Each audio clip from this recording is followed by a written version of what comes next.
Thomas the Tank Engine was feeling bright and cheerful. It was a lovely day. "Good morning," he whistled to some cows, but the cows didn't reply. "Never mind," thought Thomas, "they're probably busy with their breakfast."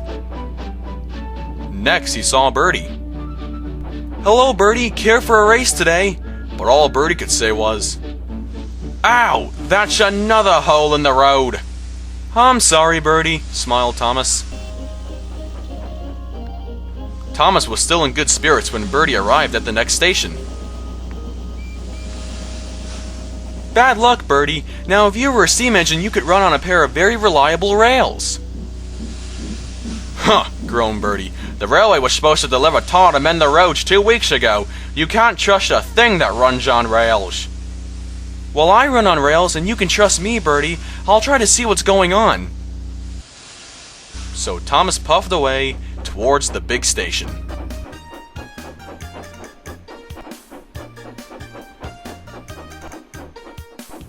James was snorting about in the yard. "It's too bad," he grumbled. "Percy goes to work at the harbor and I do his job. Here, there, and everywhere. Take that!" "Ah!" groaned the cars. "Just you wait! We'll show you!" Gordon laughed. "I'll tell you what, James. If you pretended to be ill everywhere, you couldn't shun freight cars here or go to the quarry there, now could you?" "Good idea," agreed James.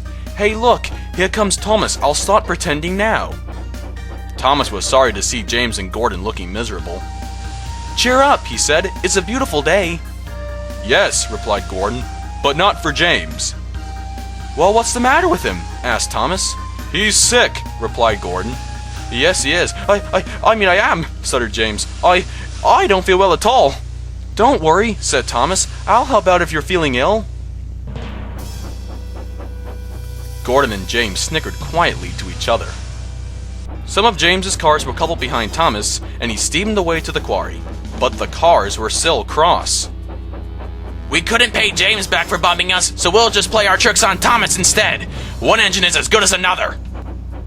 But Thomas didn't hear them. He just collected all the stone from the quarry, and he set off back to the junction.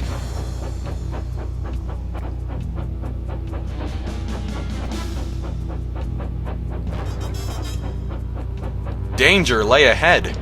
"Now for our plan," giggled the cars. "Go faster, go faster!" And they pushed Thomas over the switches. "Slow down," called Thomas's driver and applied the brakes. Ah! Poor Thomas now stood dazed and surprised in a muddy pond as a toad eyed him suspiciously. "Bust my buffers," sighed Thomas. "The day started so well, too. Just my luck." Duck pulled away the cars, and then Edward helped Thomas back to the junction. Suddenly, Thomas remembered the missing tar, and he told Edward all about it. "That's strange," said Edward. "A trainload of tar has just been left at my station. That must be it. Don't worry, though. My driver will make sure it gets to Birdie now." Later, James spoke to Thomas. "I'm sorry about your accident," he muttered. "And so is Gordon. We didn't mean to get you into trouble."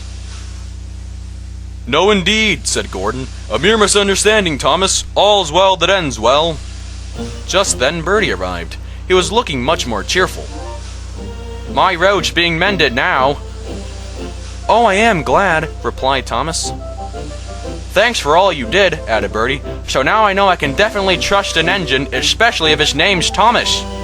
Gordon and James puffed sadly away to the shed. But Thomas still had company. "Ah, well," he sighed, "what a day for surprises." The toad, who was looking forward to a ride home, noisily agreed.